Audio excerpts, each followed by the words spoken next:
அவருடைய பேர் சத்தியமான ஆவியானவர். சகல சத்தியத்துக்குள்ள வழி நடத்துகிற ஆவியானவர். அவர் உண்மையை பேசுகிறவர். அவர் பொய் பேச தெரியுங்களா? ஆவியானவருக்கு the Holy Spiritக்கு பொய் பேச தெரியாது.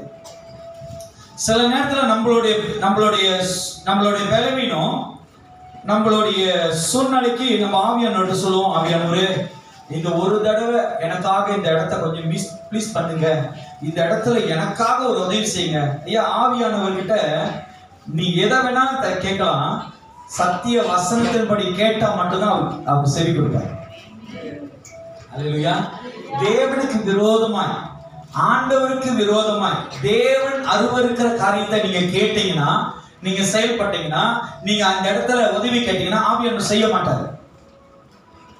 அல்லேலூயா, அல்லேலூயா, அல்லேலூயா, அல்லேலூயா. இன்னைக்கு தேவன் வெறுக்கிற ஒரு காரியம் எடுத்துக்கொள்ளுங்களேன். தேவன் அக்னியோடு வெறுக்கிறாரு. அந்த இடத்துல நீ நின்றுகிட்டு ஆவியானவரே என்னை பலப்படுத்துங்க, ஆவியானவரே என்னை தூக்குங்கன்னு சொன்னீங்கன்னா ஆவியானவர் செய்ய மாட்டார். ஏன்னா அவருடைய பெயர் சத்திய ஆவியானவர். அவர் சத்திய ஆவியானவர், சத்தியமான ஆவியானவர். அவர் சத்தியத்தை மட்டும்தான் பேசுவார், உண்மையை மட்டும்தான் பேசுவார். பொய் பேச தெரியாது, பொய்யா அந்த ஒரு செயல்பட தெரியாது, பொய்யா உங்களை நடத்த மாட்டார், பொய்யா வாழ வைக்க மாட்டார், பொய்யான காரியத்தை உங்களுக்கு சொல்ல மாட்டார். இன்னைக்கு அநேக பேர் தேவன் இப்படி சொன்னாரு அப்படின்னு சொல்லி பொய் சொல்லுவாங்க. பொய்யாய் பயமுறுத்துவாங்க. ஆண்டவர் சொன்னாரு. அல்லேலூயா, அல்லேலூயா. ஆண்டவர் சொன்னார்னா அபிஷேகம் பெற்றவங்களுக்கு தெளிவா தெரியும், இது ஆண்டவர் தான் சொல்றாரு. எத்தனை பேருக்கு புரியுது? அல்லேலூயா. அபிஷேகம் பெற்றவங்களுக்கு தெரியும், இது ஆவியானவர் தான் சொல்றாரு. அபிஷேகத்தை ஒரு பொருளா, ஒரு வெப்பனா, ஒரு பணமா நினைக்கிறவங்க பொய்ய மட்டும் தான் சொல்லுவாங்க. வசனத்தை வாசிப்போம்.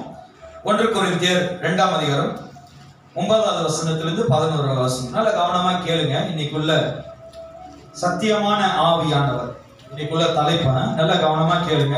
நம்ம ஆவியானவருடைய நாட்களில் வாழ்றனால நம்ம வாழ்க்கையில தில்லு முள்ளா, பொல்லாங்கு, தீமை, களவு, எரிச்சல், கோபம், விரோதம், பகை, போராமை நம்ம வாழ்க்கையில் இருக்கக்கூடாது.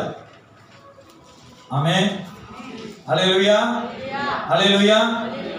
நம்ம ஆவியானவருக்குள்ள நடக்கிறீங்கன்னா, இந்த இடத்துல சிஸ்டர் டெபோரா இருக்காங்க, எப்சிபா இருக்காங்க.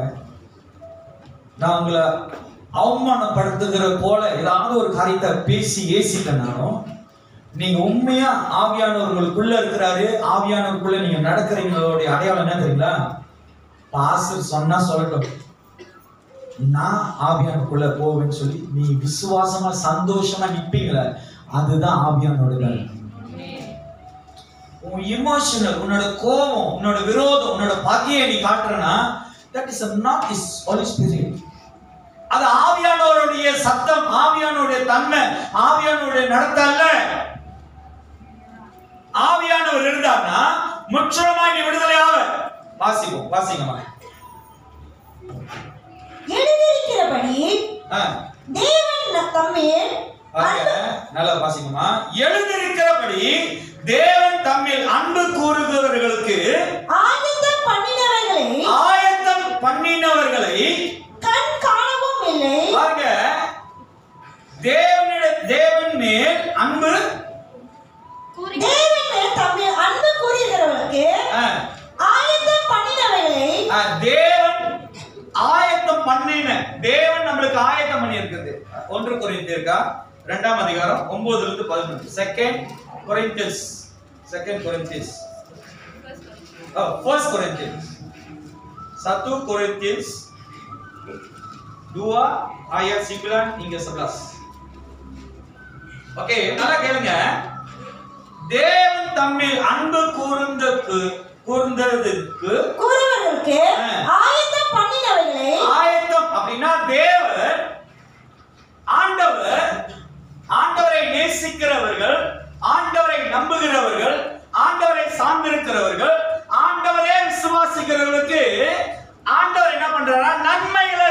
வச்சிருக்கார்.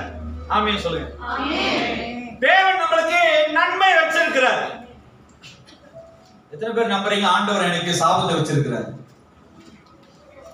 எத்தனை பேர் நம்புறீங்க ஆண்டவர் எனக்கு வியாதி வச்சிருக்கிறார்? எத்தனை பேர் நம்புறீங்க ஆண்டவர் எனக்கு குடும்பத்துல பிரச்சனை பிரச்சனை பிரச்சனை தான் பாஸ்டர் நம்புறீங்க? இல்லதானே? இல்லதானே? அப்பனா ஏன் நம்ம குடும்பத்துல இதெல்லாம் இருக்கு? இந்த வசனத்தை தொடர்ந்து பாருங்க. வாசிங்க சிஸ்டர். எழுதியிருக்கிறபடி தேவன் தம்மில் அன்பு கூறுகிறவனுக்கு ஆயத்தம் பண்ணினவைகளை கண் காணவும் இல்லை. நம்ம பார்க்கலையா? வசனம் என்ன சொல்லுதுன்னா, அதை நீ பார்க்கல. You never observe. God do for created for you good. தேவன் உனக்கு ஆயத்தம் பண்ண நன்மைகளை உன் கண்ணு பார்க்க மாட்டுது.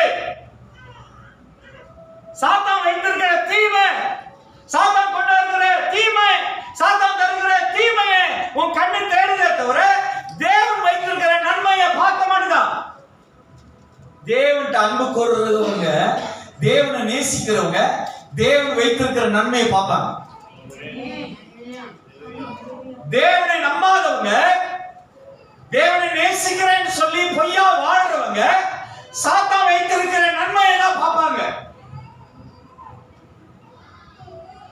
வசனம் தெளிவா சொல்லுது, உலகமும் உலகத்தில் இருக்கிற மேன்மையும் ஒரு நாள் அழிஞ்சு போயிடும்.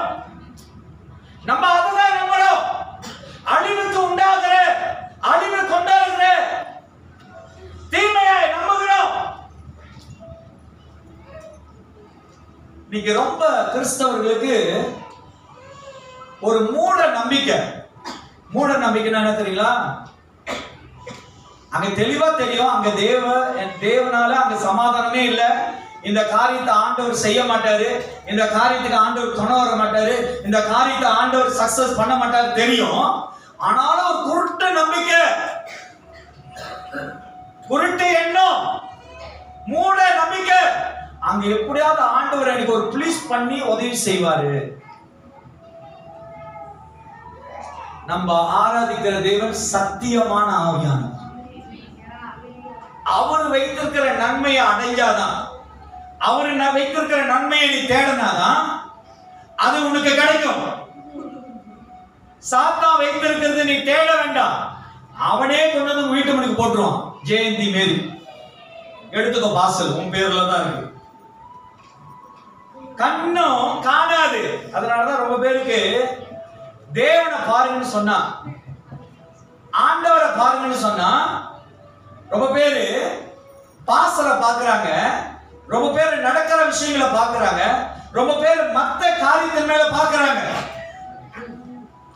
ஆண்டவரை பாருங்க, தேவன் சொல்லுகிற வார்த்தையை கேளுங்க, தேவன் மேல உறுதியா இருங்க, ஆண்டவரை நம்பி இருங்க, கடைசி பரியந்தம் இருக்கும்.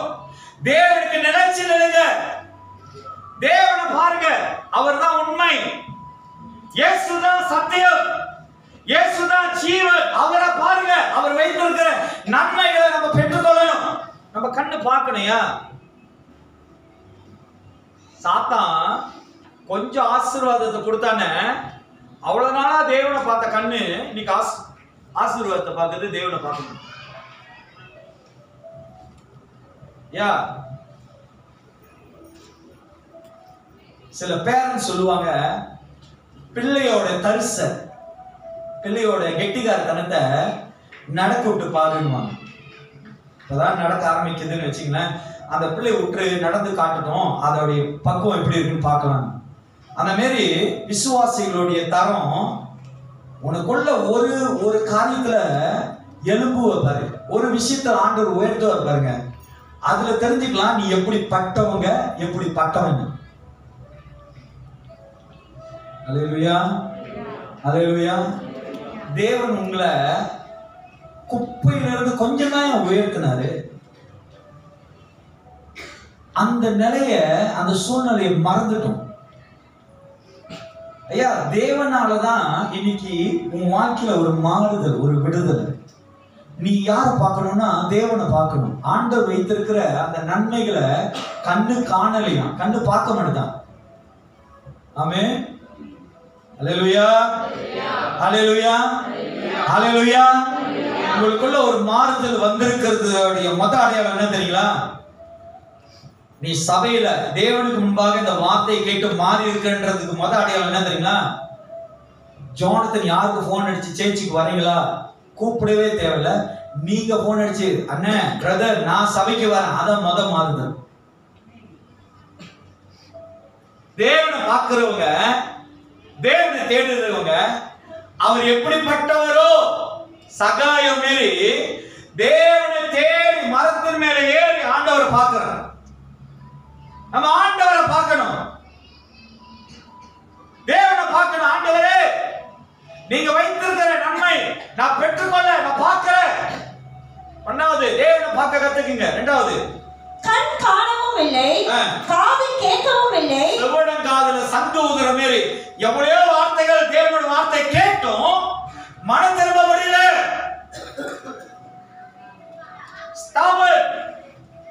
கீழ்ப்படிய முடியல, கேட்க முடியல, தாழ்மையா இருக்க முடியல, ஆண்டவருக்காக பொறுமையா இருக்க முடியல. காது கேட்க மாட்டேங்குது. ஐயா நீங்க யாருடைய ஜனம் தெரியுங்களா? தேவனுடைய ஜனங்க. ஆண்டவர்கிட்ட பேசுறத நீங்க கேட்கணும். not by your decision. உன்னுடைய தீர்மானத்தினால தேவனை விலைக்கு வாங்க முடியாது. தேவனோட வார்த்தையினால கிறிஸ்துவின் ரத்தத்தினால தான் நீ நானும் வாங்கப்பட்டிருக்கோம். ஆமென். இந்த காலத்துல தேவனோட வார்த்தைகளை கேளுங்க, கேட்க மாட்டுது. தேவனோட வார்த்தையை கேட்க முடியல. தேவனோட வசனத்துக்கு இந்த காது செவி தர மாட்டுது. நிறைய பேத்துக்கு உலகத்தோடைய ஆசை என்ன பண்ணுது, அந்த காதை அடைச்சு வச்சிருக்கு. தேவனோட வார்த்தை விளங்க மாட்டுது. அதனாலதான் இந்த சபையில சிலவங்க கேட்பாங்க, பாஸ்டர் இந்த சபையில ஏன் பாஸ்டர் இவ்வளவு சவுண்ட் அப்படின்னு. தேவனுக்கு மட்டும்தான் தெரியும். ஏன்னா இந்த சபையில நிறைய பேருக்கு காது அடைச்சிருக்கு. அதனால நல்ல ஸ்பீக்கரா போடுன்னு எனக்கு நல்ல ஸ்பீக்கரா தேவன் தந்திருக்கு. வர பாஸ்டர்லாம் சபையை பார்த்து என்ன சொல்லுவாங்க, பாஸ்டர் உங்கள்கிட்ட இருக்கிற சிஸ்டம் வந்து ஒரு ஸ்டேடியமே நடத்தலாம் அப்படின்னு. அது எனக்கு மட்டும் தான் தெரியும். என் விசுவாசிகளாம் கொஞ்சம் அடைச்சு அங்கங்க அடைச்சி கடைசி எல்லாம் இங்க வந்திருக்கு. அடைப்படுக்கிறதுக்கு தேவன் என்ன வச்சிருக்கு. காது கேட்க மாட்டுது. 10 தடவை சொல்லுவேன், தேவனை தேடுங்க, தேவனை தேடுங்க, தேவனை தேடுங்க. அடுத்த வாரம் வந்துடும் பாஸ்டர். இப்படி வந்துச்சு அடுத்த வாரம். ஐயா நான் ஒண்ணு கேட்கிறேன், நீங்க தேவனை தேடுறது அது ஏன் குடும்ப நன்மைக்கா இல்ல உங்களுடைய ஆத்துமாக்கா?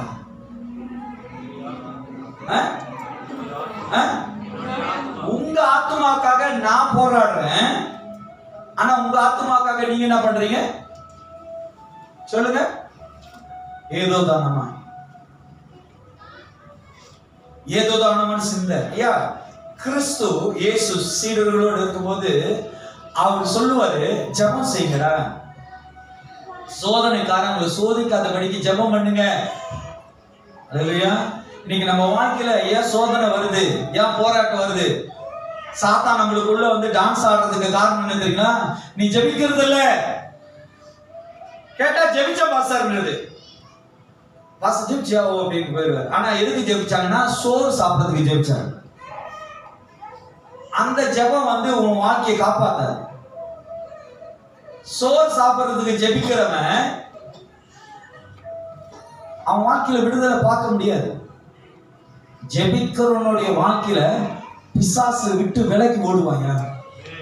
அல்லேலூயா. இங்க நம்ம எல்லாம் ஜெபிக்கும் போது, நம்ம நல்லா தேவனை துதிக்கும் போது, ஆவியில நிரம்பும் போது, நம்மளை பலவீனப்படுத்துகிற எல்லா பொல்லாத ஆவி விட்டு விலகி ஓடுறான்னா அது உன்னோட ஜெபத்தினால் வருகிற வல்லமை, அது தேவனோட வல்லமை, தேவனால் உண்டாகிற வல்லமை. அது உன்னோட பலவீனம் அல்ல. நீ ஜெபிக்கும் போது தேவனுக்கு நீ அந்த ஜெபத்தை ஒப்பு கொடுக்கும் போது அங்க தேவன் உங்களை விடுதலையாக்குவார். புரியுதுங்களா? அப்ப காது என்ன பண்ணணுமா? காது என்ன பண்ணணுமா? தேவனோட வார்த்தையை கேட்கணும். You must listen. ஆண்டவரோட சத்தத்தை கேட்டவன் தேவன் கீழ்ப்படிவான். யோனா ஆண்டவரோட சத்தத்தை கீழ்ப்படிஞ்சான், கேட்டான், ஆண்டவர் சொல்றதை கேட்டான். ஆனா அவனால கீழ்ப்படிய முடியல. பயம், அவன் வாழ்க்கையில அவிசுவாசம்.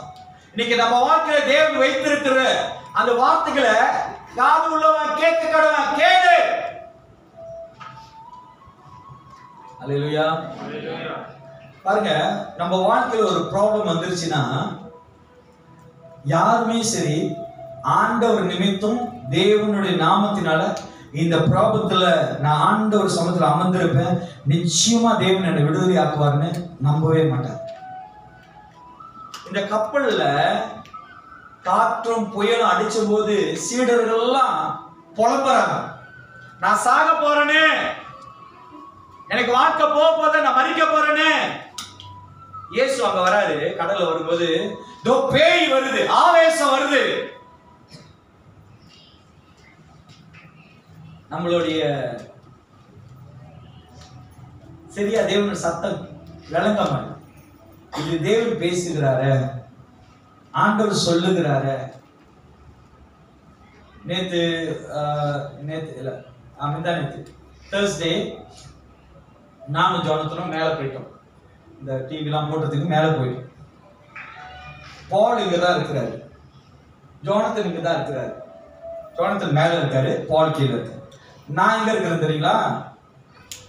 நான் இங்க இருக்கிறேன், இங்க இருக்கிறேன். ஜோனத்தன் கத்துறாரு, பாலுக்கு விளங்கல. ரெண்டும் அத்தாஸ் சம பாவாலா, அவங்க அத்தாஸ் அடி பாவா அத்தாஸ், பாவா அத்தாஸ். அவர் இருந்தா கத்துறாரு, பாலுக்கு விளங்கல. அப்படி சத்தமே இல்லை. நான் அங்க இருந்து போலே விளங்குதா? விளங்குது பாஸ்டர். ஜோனத்தனை பார்த்துட்டு மேற்பனுடைய சத்தத்தை ஆடு கண்டுபிடிக்குது பாஸ்டர். இன்னைக்கு ஆண்டவருடைய சத்தத்தை நம்ம கேட்கணும். காது கேட்கவும் இல்லை, அவைகள் மனுஷனுடைய இருதயத்தில் தோன்றவும் இல்லை. அவன் பாருங்க, தேவன் வைத்திருக்கிறான்னு உங்க மனசுல அந்த உணர்வே வரமாட்டேது. உணர்ச்சி இல்லாத, சொர்ணம் இல்லாத, தேவனுடைய உணர்வு இல்லாம வாழ்றோம். ரொம்ப வருத்தமான காரியம் என்ன தெரியுங்களா? தேவனை அறியாதவங்கள்ட்ட போய் தேவனை அறிஞ்ச நம்ம அவிசுவாசமா பேசுறதுதான் பெரிய கொடுமை. என் வாழ்க்கையில நடந்த பிரச்சனையை சொன்னா சிஸ்டர் நீங்க தாங்க மாட்டீங்க, அவ்வளவு ப்ராப்ளம், அவ்வளவு பிரச்சனை போயிட்டு இருக்கேன். அப்போ உன் இருதயம் யார்கிட்ட இருக்கு? உன்னோட இருதயம் யாரை நம்பிக்கிட்டு இருக்கு? உன் இருதயம் யாரை சார்ந்து இருக்கு? உன் இருதயம் யார்கிட்ட பேசுது? நீ தேவன்கிட்ட பேசுறனா தேவன் செய்யற வரைக்கும் உறுதியாய் நம்பிக்கையாய் காத்திரு. இன்னைக்கு நம்ம வாழ்க்கையில தேவனை நம்பணும். இந்த இருதயம் ஆண்டவரை நம்பி இருக்கு. நீ தேவனை நம்பணும்னா எந்த சூழ்நிலை வந்தாலும் அந்த சூழ்நிலை மத்தியில கர்த்தர் உனக்கு வழிகளை உண்டாக்குவார். தேவன் அந்த இடத்துல உனக்கு அற்புத அடையாளங்களை செய்வார். தேவன் உனக்கு மேன்மையான காரியங்களை செய்து முடிப்பார். தேவனை நம்பு. உன்னை இருதயத்தை ஆண்டவருக்கு முன்னவை. உன் இருதயத்தில் குழப்பமும் வேதனையும் களவும் பொய்யும் புரட்டும் இருளும் உன் வாழ்க்கையில எல்லா விதமான பொல்லாங்க இருந்தா உன் இருதயத்தில் ஆண்டவரோட வார்த்தை இருக்காது. ஆமென். அல்லேலூயா. அல்லேலூயா. நாளைக்கு ஒரு சோதனை வரும். நீ இயேசுவை மறுதலிக்கிறாய். அந்த சோதனையில நீ எப்படி நிக்க போற? அல்லேலூயா. அல்லேலூயா. நீ அந்த சோதனையில எப்படி கடந்து போக போற? இன்னைக்கு நம்ம வாழ்க்கையில வருகிற சோதனையில நம்ம போறோமோ இல்லையோ நம்ம இருதயம் முத போயிருது. கேஆர்சி மேரி தேவன் சொன்னாரு எலிஷாட்ட, நாகமான் கொண்டு வருகிற இந்த இந்த பரிச, இந்த பொருளை நீ எடுக்காத. எலிசா கீழ்ப்படிஞ்சிட்டான். சரி ஆண்டவரே நான் தொட மாட்டேன். ஆனா கேஆர்சி அந்த பொருள் மேல வந்த கண்ணு, அது மேல வந்த ஆசை, அவன் அப்படியே பின்னாடி கேஆர்சி அந்த நாகமான் பின்னாடி போய் அந்த பொருள்லாம் வாங்கிட்டு வந்து மறைச்சு வைக்கிறான். சவுல் மேல இருந்த அபிஷேகம் ஏன் இழந்தான் தெரியுங்களா? சவுல் ராஜா அவனோட அபிஷேகத்தை இழந்தது காரணம் ஏன் தெரியுங்களா? தேவனுடைய சத்தத்தை கேட்காதபடி அந்த நிறைவை, அந்த ஆசீர்வாதத்தை அவன் பார்த்தனாலதான் அவனுக்குள்ள இருந்த அபிஷேகம் அவன் விட்டு விலகுது. தேவன் சொன்னதை கேட்கணும்யா, தேவன் சொல்றதை கீழ்ப்படியணும். ஒருவேளை நீங்க தவறு செய்யறீங்களா, ஒருவேளை ஏதோ ஒரு காரியத்தில் பலவீனத்தில் இருக்கீங்களா, தேவனுக்கு விருப்பம் இல்லாத காரியத்தின் பின்னாடி போறீங்களா, இன்னைக்கு ஆண்டவர் சொல்லும் போதே கேளுங்க. அந்த இருதயத்தை ஆண்டவர் பக்கம் திருப்புங்க. ஆண்டவரே, நீ சொல்றதை நான் கேட்கிறேன், அடியே நான் கேட்கிறேன். உமக்கு விரோதமா நான் வாழ முடியாது, உம்மை பகைச்சுக்கிட்டு நான் போக முடியாது. தாவீது சொல்றான், ஆண்டவரே, நான் எங்க நரகத்துல படுக்க போட்டாலும் நீங்க அங்கேயும் இருக்கீங்க, நான் எங்க போனாலும் நீங்க இருக்கீங்க. இந்த இருதயத்துல ஆண்டவரை முன்னுக்கு வைங்க. எந்த காரியம் வந்தாலும், சில வளர்ந்த முன்னோர் சொன்னாங்க, தாயை வந்து தெய்வமா வணங்குங்க, தாய்க்கு முக்கியத்துவத்தை கொடுங்க, தாய் தான் நம்மளோட வாழ்க்கையில முக்கியமானது. நான் அதை எகெயின்ஸ்ட் பண்ணல. ஆனா வசனம் சொல்லுது, தாய் தன் பாலகனை மறந்தாலும் அல்லேலூயா, அவங்கள காட்டிலும் the best நம்ம ஆண்டவர். நீ கூப்பிடுகிற நேரத்துல உதவி தருகிறவர், உதவிகள் செய்கிறவர், உதவிகளை கொண்டு வருகிறவர் உன் ஆண்டவராக இயேசு கிறிஸ்து. அந்த இருதயத்துல ஆண்டவருக்கு இடத்தை கொடுங்க. உணரணும். தொடர்ந்து வாசிக்குமா. அவைகள் மனுஷனுடைய இருதயத்தில் தோன்றவும் இல்லை, நமக்கோ தேவன் அவைகளை தமது ஆவியினால் வெளிப்படுத்தினார். பாருங்க, நமக்கு நீங்க புரிஞ்சு கொள்ளணும். நீங்க எப்படி தேவனை அறியணும்னா, நீங்க எப்படி தேவனை தெரிந்து கொள்ளணும்னா, கர்த்தருடைய ஆவியானவர் உங்களுக்கு வெளிப்படுத்துகிற காரியம், அவர் உணர்த்துகிற காரியம், அவர் செயல்படுகிற காரியத்தை உடனடியா அந்த வார்த்தையை கேட்டு நீங்க கீழ்ப்படியணும். ஆவியானவர் தெளிவா சொல்லுவார். இன்னைக்கு சபைக்கு போகணும், தெளிவா சொல்லுவார். ஆவியானவர் சொல்லி முடிஞ்சான்னு ஒரு போன் வரும். ரொம்ப நாள் அடிக்காத பெரியப்பா உனக்கு அடிப்பார். எப்பல இன்னைக்கு அக்காவுக்கு வந்து ஒரு ஃபங்க்ஷன் செய்யறோம், வழக்காப்பு செய்யறோம், நீ வரலன்னு வச்சுக்க, அடுத்த உன் வழக்காப்புக்கு வர மாட்டேன். பெரியப்பா அப்படிலாம் சொல்லிடாதீங்க, இப்பயே கிளம்பி வரேன். ஏன்னா நீங்களும் நானும் முன்னேறி ஆளுதான் போறேன். எங்க ஃபங்க்ஷனோ அங்கதான் நம்பர். நம் கோடி வெற்றி கோடி சபையில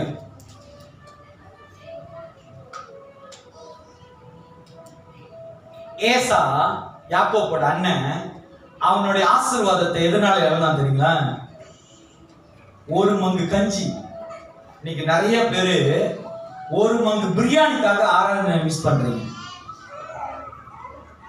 பிரியாணி என்ன சொல்லுங்க, ஒரு சீக்கிரம் நாங்க போடுறோம் பிரியாணி. சில நன்மைக்காக, சில ஒரு ஒரு கொண்டாட்டத்துக்காக போறாங்க. உங்களுக்கு தெரியுங்களா, நம்ம சபையில் உள்ள பிள்ளை நேற்று கல்யாணம், அது எனக்கு பத்திரிக்கை கொடுத்துட்டு பாருங்க பசங்க, அவன்தான் என்னை கட்டாயப்படுத்தவே இல்லை. பசங்க நீங்க வந்தே அவன் இல்லை, நம்ம சபை பிள்ளை, நான் எங்க இருக்கிறேன், பிரியாணிக்கு போற ஆள் நான் இல்லை. ஆனா இங்க எத்தனை பேர் லெக் பீஸ்க்கு ஆசைப்படுறீங்கன்னு தெரியும். நம்ம ஆண்டவர் நம்மளுக்கு வைத்திருக்கிறத நம்ம தேடணும். தேவன் மேல ஆவியான உணர்த்துகிற அந்த வல்லமை மேல, அந்த வெளிப்பாடுதல் மேல கேட்கணும், கேட்டு நடக்கணும். தொடர்ந்து வாசிங்க. நமக்கோ தேவன் அவைகளை தமது ஆவியினால் வெளிப்படுத்தினார், தமது ஆவியினால் வெளிப்படுத்தினார். அந்த ஆவியானவர் எல்லாவற்றையும், தேவனுடைய ஆழங்களை, தேவனுடைய உண்மைகளை ஆவியானவருக்கு மட்டும்தான் தெரியும். அந்த ஆவியானவருக்குள்ள, அந்த ஆவியானோட வார்த்தை யாரெல்லாம் கேட்கிறீங்களோ, தேவன் எப்படிப்பட்டவர், அவருடைய அடையாளங்கள் எப்படிப்பட்டது, அவருடைய மேன்மைகள் எப்படிப்பட்டதுன்னு ஆவியானவருக்குள்ள நடக்கிறவர்களுக்கு தெளிவா தெரியும். ஆமென். அல்லேலூயா, அல்லேலூயா. அதனாலதான் ஆண்டவர் மோசேயை அழைச்சி சொல்றாரு, உன் ஜனங்களை என்னுடைய ஷெடலுக்குள்ள, என்னுடைய இந்த நிழலுக்குள்ள வர சொல்லு. ஏன்னா மத்தவங்கள்ட்ட சொன்னா அவங்களுக்கு விளங்காது. மோசே கிட்ட ஆண்டவர் சொல்றாரு, அவனுங்களை இந்த மேக சம்ப உள்ளுக்கே வர சொல்லு. ஒருத்தன் இந்த நிழலை தாண்டினா செத்துருவான். அவனுக்கு பாதுகாப்பு இல்லை. தேவனுடைய ஆவியை பெற்றவர்கள் நல்லா கவனமா கேளுங்க. நீ சிலுவை மாற்றறனால, ஞானஸ்நானம் எடுக்கிறனால, நீ சபைக்கு போறனால, பாடல் பாடுறனால, மியூசிக் வாசிக்கிறனால, யூடியூப்ல அன்னாடிக்க பிரசங்கம் கேட்கறனால நீ விடுதலை ஆக முடியாது. பரிசுத்த ஆவியினால் நடத்தப்படுகிறவனே தேவன் ஒவ்வொரு நாளும் நடத்துவார். ஒண்ணுதான். என்கிட்ட வந்து கேட்பாங்க, பாஸ்டர் ஏன் நான் இந்த பலவீனத்துல விழுந்துகிட்டே இருக்கிறேன் அப்படின்னா, ஒரே ஒரு பதில், நீ ஆவியானவருடைய வார்த்தையை கேட்டு மனம் திரும்பினா நீ அந்த பாவத்துல விழுவ மாட்ட. ஆமென், அல்லேலூயா. ஒரு சூழ்நிலை உன்னை மேற்கொண்டுகிட்டே இருக்குன்னா ஆவியானவருடைய ஆலோசனை கேளு. ஆவியானவர் என்ன செய்யுது? ஆவியானவர் சொல்லுவாரு, இந்த இடத்தை விட்டு ஓடி. அல்லேலூயா. ஆவியானவர் கேட்கணும், ஆவியானவர் இப்படிப்பட்ட மலை போல பிரச்சனை வந்திருக்கு, என்ன பண்றது? 3 நாள் உபவாசம் எடுத்து ஜெபம் பண்ணு, அப்பொழுது இந்த மலை பனி போல நான் மாத்துவேன். ஆவியானவர் சொல்லுவாரு, அது கேட்டு நடங்க. ஏன்னா இந்த ஆவியானவர் சொல்ற ரகசியம் எங்க இருந்து வருதுன்னா, பிதாவுடைய ஆழத்திலிருந்து வருது, தேவன் கிட்ட இருந்து வருது. ஆவியானவர் தராரு. அவரோட பேர் சத்திய ஆவியானவர். அவர் சகல சத்தியத்துக்களை நம்ம நடத்துவார். தீமையா இருந்த நானு, தீமை வழியில இருந்த என்ன, பாவத்தில் இருந்த என்ன, இஸ்ரேல் இருந்த என்ன, குப்பையில இருந்த என்ன, நீதியாய் தேவன் மாத்தினார்னா இந்த ஆவியானவர் வைத்து இயேசுவின் நாமத்தினால். இன்னைக்கு நம்ம வாழ்க்கையில் ஆவியானவர் வேணும். யா, என்ன வந்து நீங்க என்ன நினைக்கிறீங்கன்னா, குடுகுடுக்காரன் நினைக்கிறீங்க. குடுகுடுக்காரன். என்ன வந்து ஒரு கோமாளின்னு நினைக்கிறீங்க. என்ன வந்து ஏதோ ஒரு ஒரு பர்சனா நினைச்சிட்டு நீங்க சொல்ற காரியம், நீங்க பேசுற காரியம், இது உண்மையா, இது பொய்யா, இது சாத்தான்கிட்ட இருந்து வருதா, இது தேவனோட பயத்திலிருந்து வருதான்னு எனக்கு தெரியும். வேதத்தை படிக்கிறவங்களுக்கு தெரியும், எனக்கு தெரியுமா தெரியாது. வேதத்தை படிச்சீங்கன்னா தெரியும். தேவ ஊழியக்காரன் முன்னுக்கு வந்து பொய் சொல்றாங்க. ஓ இதனால எனக்கு தெரியும், உண்மையை சொல்லிட்டு போ. உன்னோட ஆக்கினி தீர்ப்புக்கு நீ தப்பிச்சு கொள்ளணும்னா உண்மையை பேசு. பொய்ய பேசி நீயே ஆக்கினிக்குள்ள உழுவ, நீயே வழிகளை உண்டாக்குற. ஏன் பொய் பேசுறீங்க? இருந்து ஜானத்தன் சிஸ்டர் அடிப்பாங்க, ஏன் சிஸ்டர் சபைக்கு வரல? உங்களுக்கு தெரியாது சிஸ்டர், வைத்தாலியா போனுச்சுன்னு. நீ எது சொன்னியோ அதை மறுவாரம் நடந்துகிட்டு, அதை நாங்க அடிச்சு கேட்க வேண்டாம், நானே சொல்லிடுவேன். இந்த வாரம் அடிக்காதீங்க, இந்த வாரம் சொன்னது நடக்குது.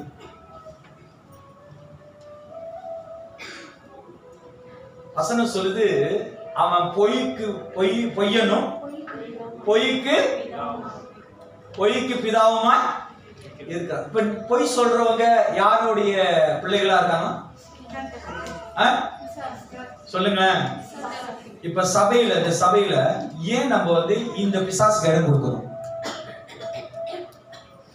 உங்களை ஆவியானவர் அபிஷேகம் பண்ணிட்டாரா? ஏன் பொய்க்கு இடம் கொடுக்கணும்? ஏன் சாத்தானுக்கு இடம் கொடுக்கணும்? உங்களுக்குள்ள இருக்கிற ஆவியானவர் அவர் உங்களை பலப்படுத்துவார் தானே, சகல சத்தியத்துக்குள்ளே உங்களை நடத்துவார் தானே, உங்களை விடுதலை ஆக்குவார் தானே, தேவனுக்குள்ள இருக்கிற ஆழங்களை வெளிப்படுத்துவார் தானே. அப்படின்னா ஏன் சாத்தானுடைய ஆலோசனையை நம்ம கேட்கணும்? ஏன் அவனுக்கு செவி தரணும்? எனக்கு சொல்லு, ஏன் நம்ம செவி தரணும்? தேவன் தான் நம்ம கூட இருக்கிறாங்க. தேவன் மேல நம்பிக்கை இருக்கிறவங்க ஆவியானவரோட சத்தத்தை கீழ்படி. தேவனை நம்பலன்னா எங்க இருந்து வந்து அங்கே போய் உட்காந்துரும். ஆமென், அல்லேலூயா. நானும் தேவனை நம்புறோம், இயேசுவை விசுவாசிக்கிறோம், தேவனை நம்பி வாழ்றோம். அப்பனா தேவன் நம்மளை விடுதலை ஆக்குவார் நிச்சயப்பட்டா ஆவியானவர் சத்தத்தை கீழ்படிய. ஆவியானவர் சொல்லுவார், ஆவியானவர் சொல்லுவார்னா, ஒரு போராட்டம், ஒரு வேலை இருக்கிற ஒரு பெரிய பிரச்சனையாச்சு. ஆவியானவர் சொல்லுவாரு, நீ அமைதியா இரு, யுத்தங்களை செய்கிற கர்த்தர் உன்னோடு கூட இருக்கிற, அமைதியா இருக்கவே மாட்டேன். அது பத்தாதுன்னு எனக்கு வேற அடிச்சு போன் அடிச்சு பாஸ்டர் இப்படி நடந்துச்சு அப்படி நடந்துச்சு. நான் ஒண்ணுதான் கேட்பேன், ஐயா இவ்வளவு ஆவேசமா பேசுறிய, எங்கேயாவது ஒரு சமாதானம் இருக்காங்க? எனக்கு இருக்கு பாஸ்டர். உனக்கு இருக்கு, எனக்கு இல்லையே. சமாதானத்தை உண்டு பண்ணுகிறவர் யாரா? ஆவியானவர். ஆமா தானே? இப்ப நீங்க பேசுற காரியம் அது எனக்கு சமாதானத்தை உண்டு பண்ணும், அதான் ஆவியானவர். இப்ப நீ பேசுற காரியம் உனக்கு சமாதானத்தை உண்டு பண்ணி எனக்கு எரிச்சல் மூட்டுதுன்னா அது ஆவியானவரா? இல்லையே. ஆவியானவர் பேசுறான்னா சமாதானத்தை உண்டு பண்ணுவாரு. அந்த சமாதானம் எங்கிருந்து வருதுன்னா தேவனுடைய ஆழத்திலிருந்து வருகிற வார்த்தை. சமாதானம் உண்டு பண்ணலன்னா அந்த வார்த்தை நம்ம விடுதலையாக்கும். ஒன்று சமாதானம் இல்லைன்னா விடுதலை. அதான் தேவனுடைய வார்த்தை. அந்த வார்த்தைகளை ஆவியானவர் மாறி ஏற்றுக்கொள்ளணும். அல்லேலூயா. நீங்க காடியில போகும்போது சமைக்கும் போது நீங்க எது பண்றதுனால ஆவியானவர் பேசுங்க. ஆவியானவரே எனக்கு இந்த சூழ்நிலையா இருக்கு, ஆவியானவர் எனக்கு பலத்தை கொடுங்க, எனக்கு சமாதானத்தை கொடுங்க. ரொம்ப கிறிஸ்தவர்கள் சபைக்கு வர்றவங்க வீட்டுல எந்த நேரமும் அழுதுகிட்டு இருக்காங்க, கவலையில் இருக்கிறாங்க. ஸ்டேட்டஸ்ல பார்த்தா எல்லாம் அழுகுற பூஜா போட்டுக்கிட்டு இருக்காங்க. போன் அடிச்சால உங்களுக்கு என்ன பாஸ்டர் தெரியும்? ஆமா எனக்கு தெரியாது, ஆனா உன்னை அறிந்தவர், உன்னை அழைத்தவர், உனக்காக ரத்தம் சிந்தின இயேசுக்கு சகலமும் தெரியுமா உன்னை பத்தி? அப்ப நான் சொல்ல, சரி எதுக்கு அழுகுறீங்க சொல்லுங்கன்னு. பாஸ்டர் என்னோட நகை காணா போச்சு பாஸ்டர். இதுக்கு அழுகுற? சே நகைக்கு அழுகுறது? பாஸ்டர் உங்களுக்கு என்ன தெரியும்? பெண்கள்லாம் எனக்கு பாக்குறீங்க. எனக்கு குறைஞ்சி ஒரு 3 வாட்டி என்ன காண போச்சு. சந்தோஷமா தான் யாரு அழுவே இல்லை, காண போச்சுக்கா. உண்மையிலே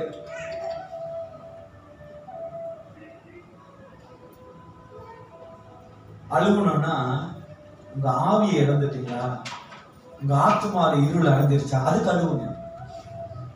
நகை காணா போனதுக்கு அழுவு. சிலவங்க வந்து பெரிய சாட்சியா சொல்லுவாங்க, பாஸ்டர் ஆண்டவர்கிட்ட கேட்டேன், ஆண்டவர் அப்படியே கொடுத்துட்டார், ஆனா ஒரு தசம்பம் கூட போடாது, சபைக்கே ஒழுங்கா வராது, அற்புதம் நடந்தா வருவாங்க. நம்ம தேவன் வந்து காலையில் மலர்ந்து மாலை உதறுகிற பூ அல்ல, என்றென்றைக்கும் நிலையா இருக்கிற சமாதானத்தின் தேவன். அந்த தேவனை புரிஞ்சுக்கிங்கயா. அந்த ஆவியானவரை தெரிஞ்சு நடந்துக்க, வாழுங்க. அந்த ஆவியானோட சத்தத்தை கேளுங்க, ஆவியானவருக்கு பிரியமா நடந்துக்கொள்ளுங்க. நீங்க ஏதாவது செய்றீங்க, ஆவியானவரே சரியா செஞ்சனா, சரியா ஜெபம் பண்ணனா, ஜெபத்துல கூட ஆவியானவர் பேச விடுறதே இல்லை. நம்மளே கோரிக்கை வச்சு ஆமீன் அல்லேலூயான்னு சொல்லி முடிச்சது. ஆவியானவர்கிட்ட கொஞ்ச நேரம் ஜெபம் பண்ணிட்டு உட்கார்ந்து பாருங்களேன். அந்த ஒரு காத்து, ஆவியானவரோட காத்து நம்ம மேல வீசு.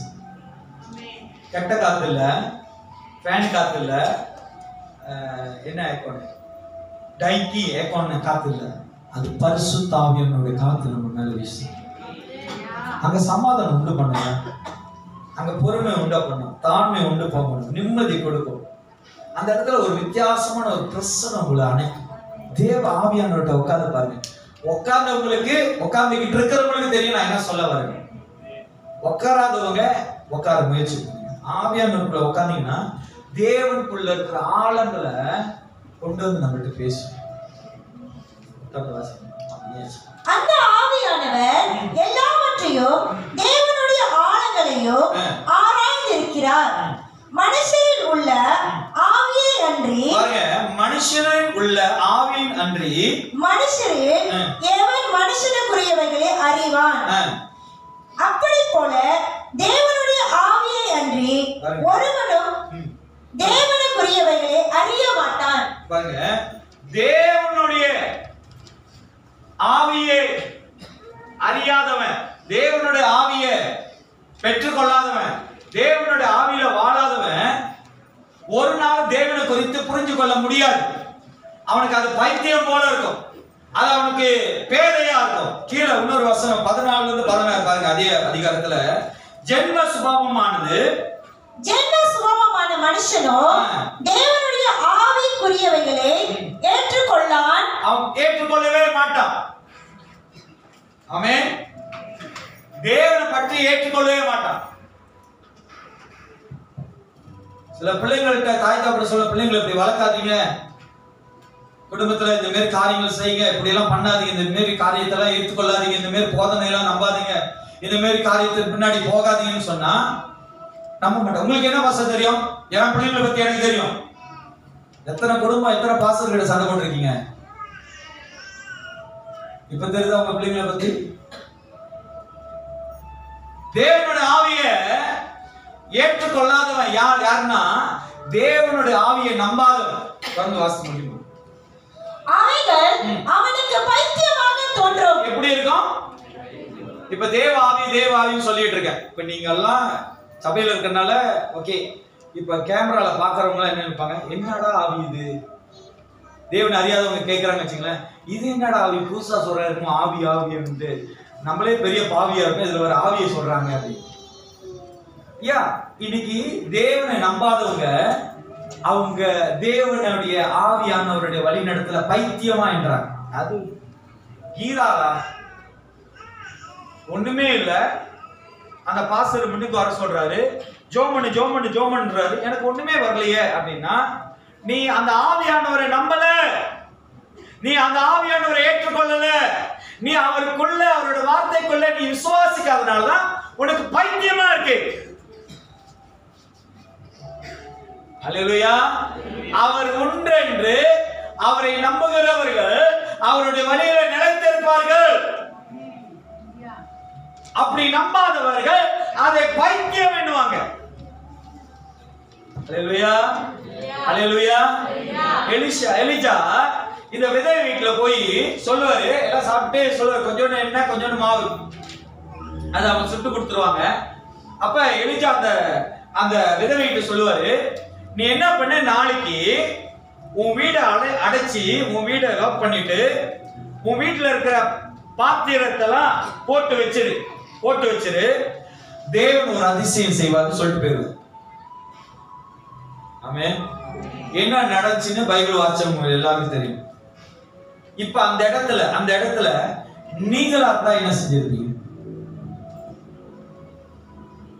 சொல்லுங்க, நீங்களா தான் என்ன செஞ்சிருப்பீங்க? இப்ப சிஸ்டர் விபராட்ட சொல்றேன், சிஸ்டர் பானெல்லாம் ரெடி பண்ணுங்க, கதவு சாத்தி வீட்டுல இருங்க அப்படின்னு சொல்றேன். ஹஸ்பண்ட் வராரு, கதவு திறந்து பாக்குறாரு, என்ன சொல்லுவாரு? அந்த ஆளு அரலூசு. இந்த விதவை அப்படி நினைக்கவே இல்லையா? அந்த எலிஜா சொன்ன தீர்க்கதரிசி எலிஜா சொன்னத அப்படியே கீழ்ப்படிஞ்சு அவ காத்திருந்தான். அதான் உனக்கு அறியாததும் எட்டாததும், உன்னால அறிய முடியாது, உன்னால எட்ட முடியாத காரியத்தை கர்த்தர் செய்வார். அவங்களோட வார்த்தைகளை ஆவியானோட வெளிப்பாட கவனமாய் கேளுங்க. ஏன்னா நான் சொல்றேன், உங்க கூட இருக்கிறவர் சர்வ வல்லவர். உங்க கூட இருக்கிற தேவன் சர்வ வல்லவர். உங்களுக்கு எதிராய் நிக்கிற எல்லா கிரியையும் அவரோட ஒரே நொடியில, ஒரே வார்த்தையில அது எல்லாம் ஒன்றும் இல்லாம தேவனால் ஆக்க முடியும். ஏன்னா உங்க கூட இருக்கிற தேவன் சர்வ வல்லவர். அவர் பயங்கரமான தேவன். அவர் பயங்கரமான தேவன். நிச்சயமா அவர் பயங்கரமானவர். நீங்க நம்பணும். நம்பாதவனா பைத்தியக்கார போல சிந்திப்பான். தொடர்ந்து முடிச்சிருக்கோம். அவைகள் அவனுக்கு பைத்தியமாக தோன்றும். அவைகள் ஆவிக்கேற்ற பிரகாரமாய் ஆராய்ந்து நிதானிக்கப்படுகிறதானதால் அவைகளை அறியவும் மாட்டான்.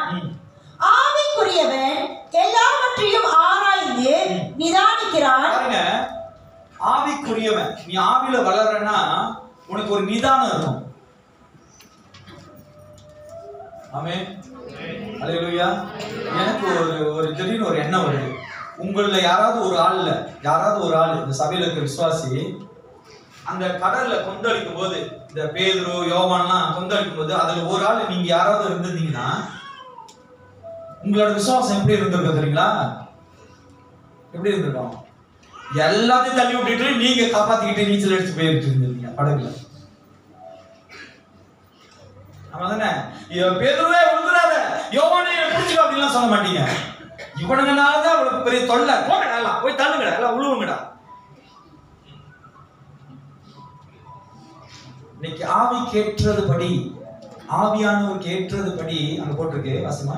ஆவிக்குரியவன் எல்லாவற்றையும் ஆராய்வான். என் வாழ்க்கையில ஏன் இவ்வளவு போராட்டம், என் வாழ்க்கையில ஏன் இவ்வளவு கஷ்டம், என் வாழ்க்கையில ஏன் இவ்வளவு உபத்திரம், என் வாழ்க்கையில ஏன் இவ்வளவு பிரச்சனைகள் என்று ஆராய்வான். You must check.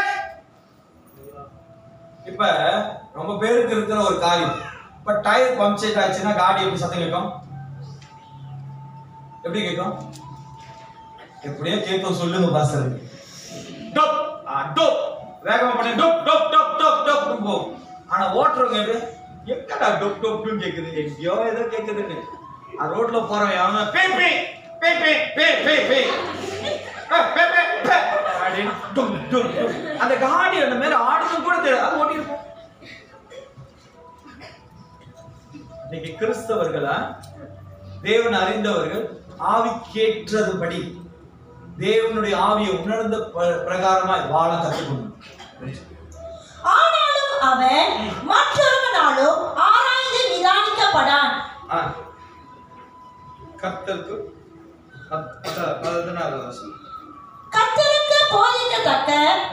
போதிக்கத்தக்கதாக அவருடைய சிந்தையை அறிந்தவன் யார்? எங்களுக்கோ கிறிஸ்துவின் சிந்தை உண்டாயிருக்கிறது. கடைசியாக இந்த வசனத்தை போய் வீட்டுல தியானம் பண்ணுங்க. உங்களுக்கு எனக்கும் ஆவியானவர் கூட இருந்தாங்கன்னா உங்களுக்கு கிறிஸ்துவின் சிந்தை இருக்கும். கிறிஸ்துவின் சிந்தை எப்படிப்பட்டது தெரியுங்களா? எந்த காரியத்தை கொண்டும் அலக்கழிக்காது, குழம்ப மாட்டோம், பயப்பட மாட்டோம், பதற மாட்டோம். எல்லாத்துலயும் ஆண்டவர் நம்மளுக்கு ஒரு நிதானத்தை கொடுப்பார், பொறுமையை கொடுப்பார், தேவனுடைய சமாதானத்தை தருவார். எல்லா காரியத்தின் மத்தியிலும் கடந்து போக தேவன் நம்மளுக்கு பலத்தை கொடுப்பார். ஆமே. நம்மளுக்கு எந்த சிந்தை வேணும்னா கிறிஸ்துவின் சிந்தை நம்மளுக்கு வேண்டும். ஆவியானவருக்கு கிறிஸ்துவின் சிந்தை இருக்கிறதுனாலதான் இன்றைக்கு வரைக்கும், நம்மளோட வாழ்கிற இந்த காலத்துல ஆவியானவர் நம்ம கூடயே வாழ்ந்து கொண்டு இருக்கிறார். நம்ம கூடயே தான் பேசிக்கிட்டே இருக்கிறாரு, நம்மளை பலப்படுத்திக்கிட்டே இருக்கிறாரு. நம்ம வாழ்க்கையில நன்மைகளை செய்து கொண்டு இருக்கிறதுக்கு காரணம் என்னன்னா ஆவியானவருக்குள்ள கிறிஸ்துவின் சிந்தை இருக்கு. இன்னைக்கு சபையில நம்மளுக்கு கிறிஸ்துவின் சிந்தை வேணும். ஆமென். அல்லேலூயா. எந்த சிந்தை வேணும்? கிறிஸ்துவின் சிந்தை வேணும். உங்க வாழ்க்கையில ஏதாவது புலம்புறீங்க, ஏதாவது மெமரி பண்றீங்க, ஏதாவது ஒரு காரியத்துல நீங்க குழப்படைஞ்சிருக்கீங்கன்னா நீங்க யோசிச்சு பாருங்க, நீங்க கிறிஸ்துவின் சிந்தையில இருக்கீங்களா? அல்லேலூயா. யாராவது உங்களை எதிர்த்து நின்று புறமாய் பேசுறாங்கன்னா பாருங்க, அவன் கிறிஸ்துவின் சிந்தையில இல்லைன்னா அவனோட சேர்ந்து நீங்க போராடுறீங்க. ஆமென். அவன் கிறிஸ்துவின் சிந்தையில பேசுறான், அவன்கிட்ட பேசு, அவன் ப்ராப்ளத்தை சால்வ் பண்ணு, அவன் கூட உட்கார்ந்து டீல் பண்ணு. அவன் கிறிஸ்துவின் சிந்தை இல்லைன்னா நீ ஏன் போராடுற? அது தேவன் ஒப்பு கொடுத்துட்டு இது கடந்து போ. ஆமென். இன்னைக்கு நம்மளுக்கு ஆண்டவர் சத்தியமான ஆவியானவர் நம்மளுக்குள்ள இருக்கிறார். அந்த ஆவியானவரை கிறிஸ்துவின் சிந்தையினால கீழ்ப்படிஞ்சு வாழுங்க. கர்த்தர் உங்களை ஆசீர்வதிப்பார்.